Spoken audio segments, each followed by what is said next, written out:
31 दिसंबर 2007 जब पूरी दुनिया नए साल के जश्न में डूबी थी, तब केरला के एक बैंक में कुछ ऐसा हुआ जिसने पूरे देश के होश उड़ा दिए। बिना कोई ताला तोड़े, बिना किसी शोर के 80 किलो सोना हवा में गायब हो गया। कैसे अंजाम दी गई इंडिया की सबसे बड़ी बैंक रॉबरी और किस मूवी से चोर को ये आइडिया आया, जानने के लिए वीडियो को एंड तक जरूर देखना।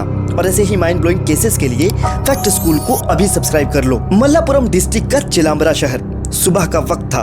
साउथ मालाबार ग्रामीण बैंक का एक कर्मी के राधा कृष्णन बैंक का ताला खोलकर जैसे ही अंदर कदम रखता है, उसकी नजर स्ट्रांग रूम के पास बिखरी धूल पर पड़ती है और उससे कुछ गड़बड़ लगता है। आनन फानन में स्ट्रांग रूम को खोला जाता है और अंदर का नजारा देखकर सबके पैरों तले जमीन खिसक जाती है। लॉकर्स टूटे हुए थे और अंदर का सारा माल गायब था। लेकिन हैरानी की बात ये थी कि बैंक का मेन गेट और खिड़की दरवाजे बिल्कुल सलामत थे। न कहीं कांच टूटा था और न ही कोई सामान बिखरा था। तो फिर चोर अंदर आए कैसे? तभी उनकी नजर कोने में बनी एक होल पर पड़ती है जो बैंक से होते हुए सीधे नीचे रेस्टोरेंट तक जा रही थी। यानी चोर दरवाजे से नहीं बल्कि इसी होल से अंदर आए थे। जैसे ही बैंक अपने नुकसान का अंदाजा लगाता है, पूरा देश सन्न रह जाता है। बैंक से 80 किलो सोना और पूरे 25 लाख रुपए गायब थे। उस समय 80 किलो सोने की कीमत करीब 8 करोड़ रुपए थी, जो आज लगभग 110 करोड़ रुपए के बराबर है। इस पूरे खेल का मास्टरमाइंड जेसन, जोसेफ या फिर बाबू कह लीजिए। और ये 3 अलग अलग इंसान नहीं बल्कि एक ही इंसान के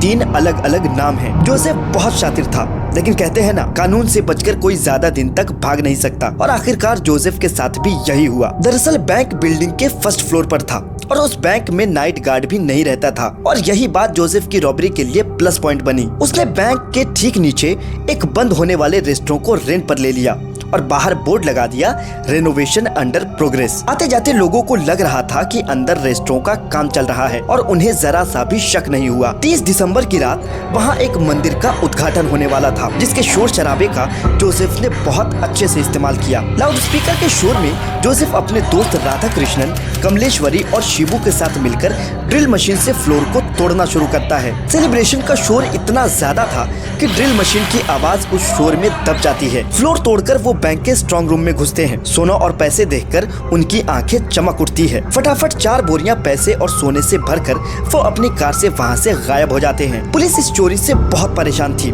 ना कोई फिंगरप्रिंट, ना कोई दरवाजा टूटा। फिर ये चोरी आखिर हुई कैसे? लेकिन कहते हैं ना, चोर कितना भी शातिर क्यों ना हो, एक गलती जरूर करता है। पुलिस आसपास के लोगों से पूछताछ करती है। हजारों कॉल डिटेल्स खंगाला जाता है, स्केच बनवाया जाता है और बहुत कोशिशों के बाद एक दिन पुलिस को एक टिप मिलती है कि जोसेफ अपनी प्रेग्नेंट वाइफ को लेकर कोरिकोड के बेबी मेमोरियल हॉस्पिटल ले जाने वाला है। फिर क्या था, 27 फरवरी 2008 को पुलिस 3 टीम्स तैयार करती है और सिविल ड्रेस में हॉस्पिटल के बाहर फैल जाती है। जोसेफ, जो खुद को बहुत बड़ा शातिर समझ रहा था, वो महज 57 दिनों में पकड़ा जाता है। पुलिस वाले जब जोसेफ से पूछताछ करते हैं तो उन्हें पता चलता है कि उसे चोरी का आइडिया धूम मूवी से आया था, जहाँ जॉन अब्राहम एक बिल्डिंग का फ्लोर तोड़कर चोरी को अंजाम देता है। बस यही सीन जोसेफ के दिमाग में बैठ गया और उसने रील को रियल क्राइम में बदल दिया। सलाम है केरला पुलिस को, जिसने इस इम्पॉसिबल लगने वाले केस को सुलझाकर पूरे देश को हैरान कर दिया। अब आप बताइए, क्या आज के समय में इतनी बड़ी चोरी को अंजाम देना इतना आसान होगा? क्या मॉडर्न सिक्योरिटी सिस्टम्स के बावजूद ऐसा पॉसिबल है? अपनी राय कमेंट सेक्शन में जरूर दें। मिलते हैं अगली वीडियो में, तब तक के लिए स्टे सेफ, स्टे अलर्ट।